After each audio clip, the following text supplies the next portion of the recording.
Shalom, salam sejahtera untuk kita sekalian. Selamat berjumpa kembali Bapak Ibu, Saudaraku yang kekasih. Di hari ini, Rabu tanggal 5 April 2023, dalam acara Renungan Harian Keluarga yang kami siarkan langsung dari Jemaat Gemim Bukit Moria Tikala Baru lewat channel YouTube Jemaat Gemim Bukit Moria Tikala Baru. Sebelum kita memulaikan tugas-tugas tanggung jawab pelayanan kita di hari ini, mari saya mengajak kita sekalian Bapak Ibu merendahkan diri, kita memohon Tuhan menuntun pekerjaan dan pelayanan kita di hari ini melalui pembacaan dan perenungan firman Tuhan. Mari kita berdoa. Kami bersyukur dan berterima kasih ya Tuhan Allah kami, Bapa yang kami muliakan, kami sembah di dalam nama Tuhan Yesus Kristus. Malam telah kami lewati, kami mengucap syukur karena Engkau mempertibakan kami menikmati hari yang baru. Dan sebelum kami memulaikan tugas tanggung jawab kami merendahkan diri kami, memohon Tuhan menerangi kami dengan firman-Mu yang kudus, dan kiranya firman yang akan kami baca dan kami renungkan, memberikan kami kekuatan dan pengharapan, tengah menjalani tugas dan tanggung jawab, siapapun kami, suami, istri, anak-anak, pemuda remaja, sesuai dengan tugas-tugas dan kepercayaan yang Tuhan berikan pada kami semua. Anugerahkan roh hikmat kebijaksanaan bagi kami semua hamba-Mu, yang akan menyampaikan firman, dan kiranya firman ini menjadi nyata, dapat kami aktakan dalam tanggung jawab kami masing-masing. Dalam nama Tuhan Yesus, firman yang hidup, kami berdoa. Amin. Saudaraku, jemaat yang diberkati, mari kita membaca beberapa ayat dari pembacaan minggu berjalan dalam Matius pasal 27, kita baca khususnya pada ayatnya yang ke-35 hingga ayatnya yang ke-37. Saya baca untuk kita sekalian, demikian firman Tuhan. Sesudah menyalibkan Dia, mereka membagi-bagi pakaiannya dengan membuang undi, lalu mereka duduk di situ menjaga Dia. Dan di atas kepalanya terpasang tulisan yang menyebut alasan mengapa ia dihukum. Inilah Yesus, Raja orang Yahudi. Demikianlah firman Tuhan. Pada kita sekalian disebut orang-orang berbahagia, jika firman ini kita mampu melakukannya dalam hidup kita setiap saat. Bapak Ibu Saudaraku yang kekasih, 3 ayat ini kemudian diberi judul menderita karena berbuat baik. Saya percaya bahwa kita semua telah menjalani pengalaman hidup seperti yang tadi saya katakan, menderita karena berbuat baik. Dan masing-masing pengalaman hidup kita juga akan menjadi pelajaran bagi kehidupan pribadi maupun keluarga, tengah menjalankan tugas dan tanggung jawab, sehingga walaupun ketika kita harus menderita oleh karena berbuat baik, itu adalah sebuah sukacita bagi kita sekalian. Bapak Ibu Saudaraku yang kekasih, siapa yang menderita karena berbuat baik? Yang dimaksudkan di sini adalah Yesus. 3 ayat yang kita baca dengan judul menderita karena berbuat baik, yang dimaksudkan adalah Yesus yang menderita oleh karena berbuat baik.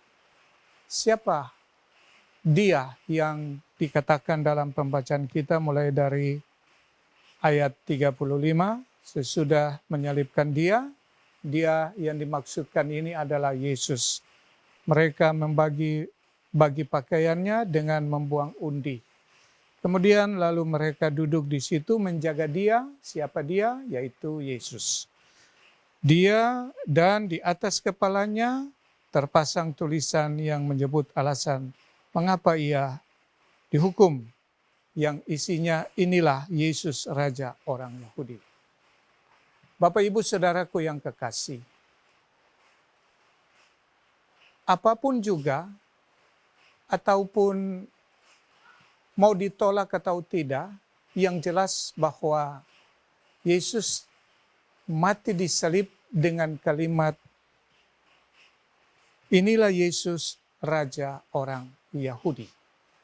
Di hadapan para pembesar-pembesar orang-orang Romawi, para pasukan dan tentara-tentara Romawi, juga di hadapan para imam-imam besar, Yesus kemudian disalibkan dengan tulisan, inilah Yesus Raja orang Yahudi. Oleh karena itulah maka Yesus disalibkan. Mereka sebetulnya menolak konsep bahwa Yesus menjadi Raja orang Yahudi. Tetapi ternyata tulisan itu disaksikan oleh seluruh musuh-musuhnya dan kemudian tertulis inilah Yesus Raja orang Yahudi. Ada sebuah proklamasi tentang siapa sesungguhnya Yesus yang dikumandangkan di Golgota, yaitu inilah Yesus Raja orang Yahudi. Bukankah mereka menolak bahwa mereka tidak menerima kalau Yesus itu adalah Raja orang Yahudi. Tetapi justru di atas kepalanya ditulis inilah Yesus Raja orang Yahudi. Bahkan sampai mati di kayu salib, tulisan itu terpajang seperti itu. Justru Pilatus yang kemudian berupaya menyalibkan dia oleh karena alasan tidak menerima bersama dengan orang-orang Yahudi bahwa Yesus adalah Raja, tetapi kemudian Pilatus sendiri jugalah sekaligus bersama orang-orang di situ pada akhirnya menyaksikan kalimat itu di atas kepala Yesus.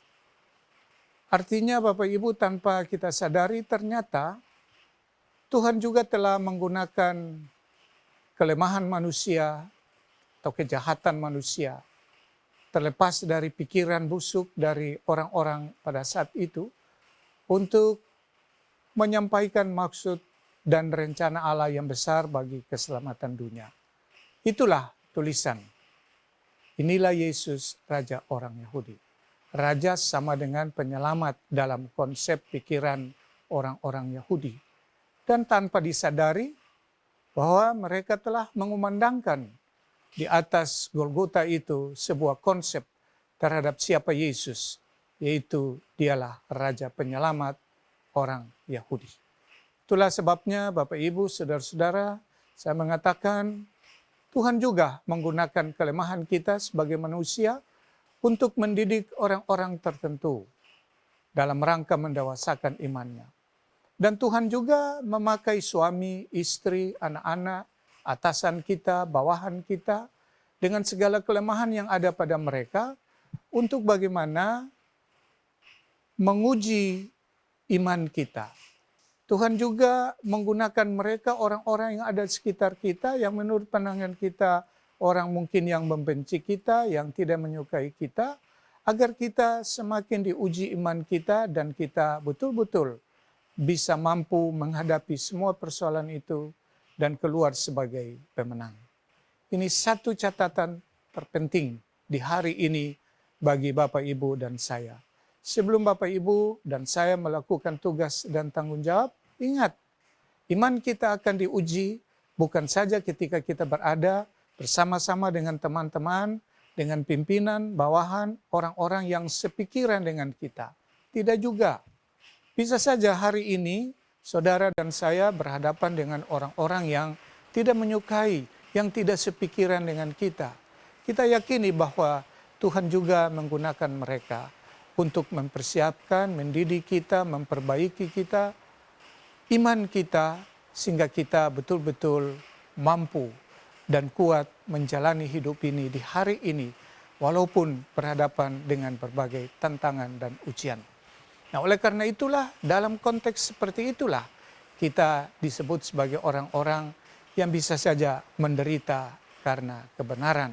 Orang-orang yang menderita karena kebenaran, di akhir penderitaan itu, walaupun dia lalui dengan lika-liku, tantangan, duri dan darah sekalipun, tetapi dia harus percaya bahwa penderitaan orang yang benar di ujung jalan itu ada mahkota kemuliaan.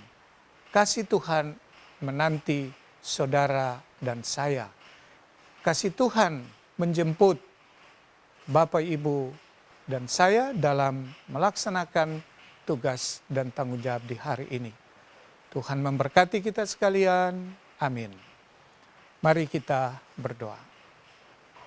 Ya Tuhan Allah, Bapa yang Maha Kuasa, kami bersyukur dan berterima kasih di pagi hari ini, karena Engkau menyapa kami lagi dengan firman yang menguatkan hidup kami. Dan kami percaya akan memampukan kami menjalani segala tugas dan tanggung jawab. Ketika dalam persiapan diri kami untuk menghayati Jumat Agung, maka di minggu penderitaan yang terakhir ini, yang ke-6 ini, biarlah kiranya kami semua sebagai keluarga, suami, istri, anak-anak, bahkan persekutuan, boleh dikuatkan dan dipersiapkan dengan baik untuk boleh menghayati makna penderitaan Kristus melalui makan dan minum darah dan tubuh Kristus untuk pengampunan dosa-dosa kami semua. Kami berdoa untuk semua jemaat yang berkenan menyaksikan pelayanan renungan harian keluarga yang kami tayangkan pagi ini. Apapun persoalan mereka, apapun masalah mereka, hamba-Mu memohon Tuhan, Engkau ada di tengah-tengah kehidupan keluarga masing-masing. Engkau ada di tengah-tengah kehidupan dan tanggung jawab suami, istri, anak-anak, dimanapun mereka berada. Apakah itu berhubungan dengan pendidikan, berhubungan dengan pekerjaan, berhubungan dengan makan, minum, kesehatan, dan lain-lain. Doa hamba-Mu kiranya Tuhan menjamah kehidupan semua mereka, sehingga dalam kelemahan mereka mendapatkan kekuatan. Dalam kebimbangan mereka mendapatkan kepastian, karena janji-Mu bagi kehidupan kami semua. Jemaat Gemim Bukit Muria Tikalabaru, mulai dari pimpinan jemaat, Bapak Pendeta Handri Mekidenga Master Teologi, bersama keluarga, dan semua badan pekerja majelis jemaat, pelayan khusus, penatua, diaken, kolom 1 sampai kolom 29, semua pengurus UPK, Tuhan memberkati. Demikian juga hamba berdoa untuk tim multimedia. Tuhan, Engkau tahu kenal keberadaan hidup pribadi dan keluarga-keluarga mereka. Biarlah kiranya Tuhan memberkati segala harapan kerinduan, pengabdian dan pelayanan mereka tanpa pamrih, mengambil gambar, merekam, dan kemudian menayangkan, membutuhkan pikiran, tenaga, waktu. Biarlah kiranya kuasa kasih-Mu selalu terus mereka rasakan bahwa tangan Tuhan tidak akan meninggalkan mereka. Terima kasih ya Bapa, mereka yang menikmati usia yang baru, baik usia pribadi dan usia perkawinan, Tuhan berkati mereka semua yang boleh merasakan sukacita di hari ini. Terpujilah Engkau Tuhan. Terima kasih Bapa, ini doa kami dan syukur kami. Kami persembahkan segenap hidup kami ini di hari ini dalam pertolongan dan janji-Mu di dalam nama Tuhan Yesus Kristus. Tuhan yang adalah sumber pengharapan dan kasih, kami mohon damai sejahtera Allah kiranya menyertai dan memberkati kehidupan kami semua. Kami yang boleh menyaksikan tayangan di pagi hari ini, mulai dari saat ini terus kekal sampai selama-lamanya. Haleluya. Amin. Demikianlah Bapak Ibu tayangan Renungan Harian Keluarga di hari ini. Atas nama Badan Pekerja Majelis Jemaat Gemim Bukit Muria Tikalabaru, menyampaikan selamat hari ulang tahun kepada Bapak Ibu yang menikmati usia yang baru secara pribadi tapi juga usia perkawinan. Kami percaya dan yakin bahwa sukacita Bapak Ibu di hari ini akan menjadi bagian dan melengkapi rasa syukur Bapak Ibu sekalian. Dan jika Bapak Ibu berkenan supaya memperoleh tayangan-tayangan yang terupdate dari channel YouTube Jemaat Gemim Bukit Muria Tikala Baru, berkenanlah kiranya dapat subscribe, like, komen, dan dibagikan. Tuhan Yesus memberkati. Shalom. Damai di hati.